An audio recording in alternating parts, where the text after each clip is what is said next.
Antes de responder a esta pregunta de si hoy día los apóstoles y los profetas o el oficio de los apóstoles y los profetas tienen vigencia, quiero de alguna manera hacer una división para contemplar esta respuesta desde las escrituras, número uno, o una respuesta teológica, y después mirar el registro bíblico. ¿Qué nos dice el registro bíblico?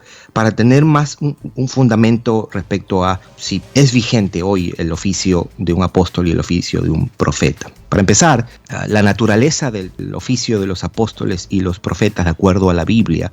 Así nosotros nos referimos a Efesios capítulo 2, versículo 20, dice Pablo que estamos edificados sobre el fundamento de los apóstoles y profetas. Y él mismo dice, siendo Cristo Jesús mismo la piedra angular.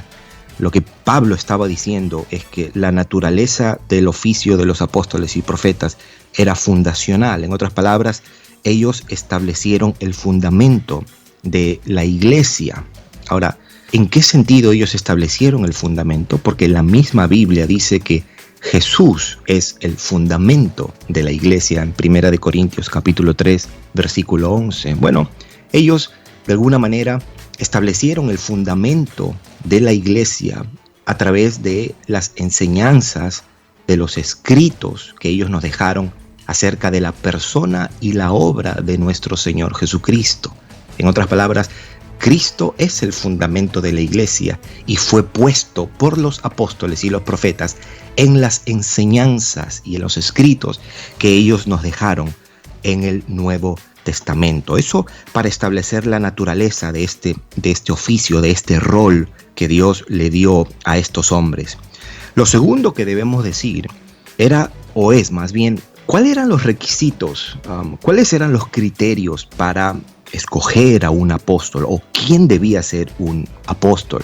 Y en las escrituras hay bastante información. Si nosotros nos referimos, por ejemplo, a Hechos capítulo 1, cuando los discípulos, los apóstoles, están buscando un candidato para reemplazar a Judas, Pedro toma la iniciativa, toma la palabra y dice algo muy instructivo con respecto a quién debería ser un apóstol. Y él dice, es necesario que de los hombres que han estado todo el tiempo con nosotros, que Jesús vivió entre nosotros, comenzando desde el bautismo de Juan, decía él, hasta el día que de entre nosotros fue recibido arriba, uno sea constituido testigo con nosotros de su resurrección. En otras palabras, que en la mente del apóstol Pedro, un posible candidato debía haber estado junto a los otros apóstoles desde el bautismo de Juan, y aparte de eso, esa persona debía ser un testigo del Cristo resucitado. Ese era el criterio. Número uno, haber estado con los discípulos desde el bautismo de Juan y haber sido un testigo presencial del Cristo resucitado. No obstante, las escrituras también nos ponen otro elemento, y el mismo apóstol Pablo lo habla en 2 Corintios 12:12, que dice que las señales de un apóstol han sido hechas. Es decir, las señales que Dios concedió a estos hombres para hacer milagros extraordinarios, ¿verdad? Con el fin de respaldar el evangelio, el mensaje que ellos estaban proclamando. Estas señales obviamente incluían todo tipo de milagros, sanidades de ciegos, de sordos, paralíticos, resurrección de los muertos, ¿verdad?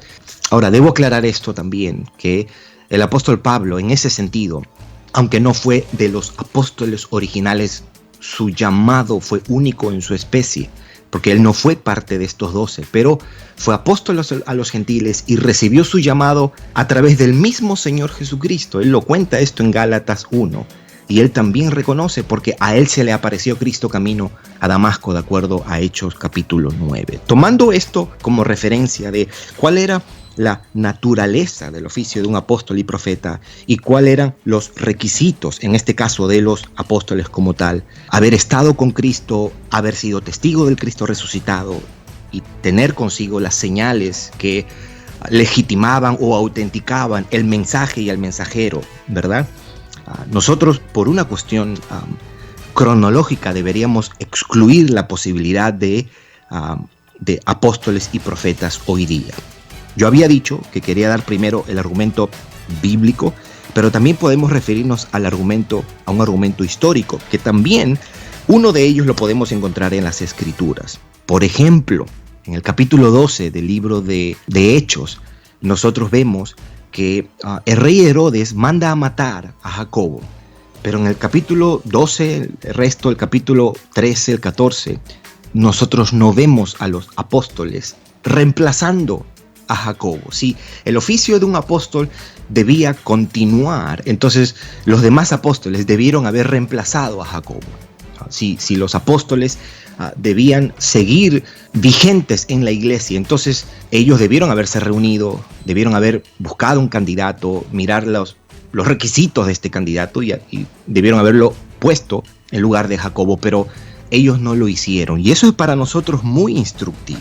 Aparte de todo esto, nosotros debemos referirnos a la historia de la iglesia, cómo la iglesia post-apostólica, después de los apóstoles, lidió con este oficio.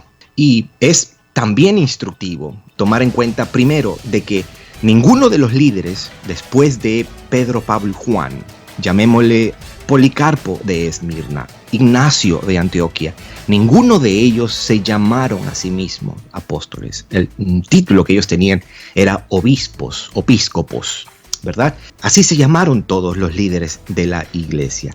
Y más determinante aún es el hecho de que el mismo Ignacio, cuando él está camino al martirio en Roma, él escribe 7 cartas a los creyentes de las ciudades a las cuales él iba a llegar. Y en ellas, en 2 cartas, él hace referencia al oficio de un apóstol. Y él decía esto. Por ejemplo, en la carta a los tralianos, él decía: siendo así que os amo, os trato con blandura, aunque es posible que escriba de modo más estricto en su favor, pero no creí, decía Ignacio, que tuviera competencia para hacerlo, y que siendo un reo, os dé órdenes como si yo fuera un apóstol. En otras palabras, él mismo está reconociendo que él no tiene ni el llamado, ni la competencia, ni la autoridad apostólica para mandarles como lo hubiese hecho un apóstol. A los romanos le dice algo parecido con otras palabras y dice: no les mando nada, cosa que hicieron Pedro y Pablo. Ellos eran apóstoles, decía Ignacio de Antioquía. Yo soy un reo. En otras palabras, había una profunda conciencia acerca de este oficio. Él tenía un gran respeto por los apóstoles. Y aunque fue un líder reconocido dentro de la iglesia, él no se atrevía a identificarse como un apóstol ni a igualarse a ellos. Aparte de todo esto, si tomamos en cuenta la historia de la iglesia en la época medieval, ninguno de los líderes de la iglesia se llamó a sí mismo un apóstol. Ireneo, Agustín, Tomás de Aquino, Wesley, Edwards, ninguno de ellos se llamó a sí mismo apóstol. Ellos quizá entendían que este oficio de un apóstol fue único e irrepetible. Fue un regalo que Dios le hizo a la iglesia. Ellos fueron dones que Dios le hizo a la iglesia y cumplieron su función y debemos estar agradecidos por eso, pero este fue un oficio único e irrepetible. Hasta aquí. Qué buena pregunta. Este programa es otra producción de Radio Eternidad.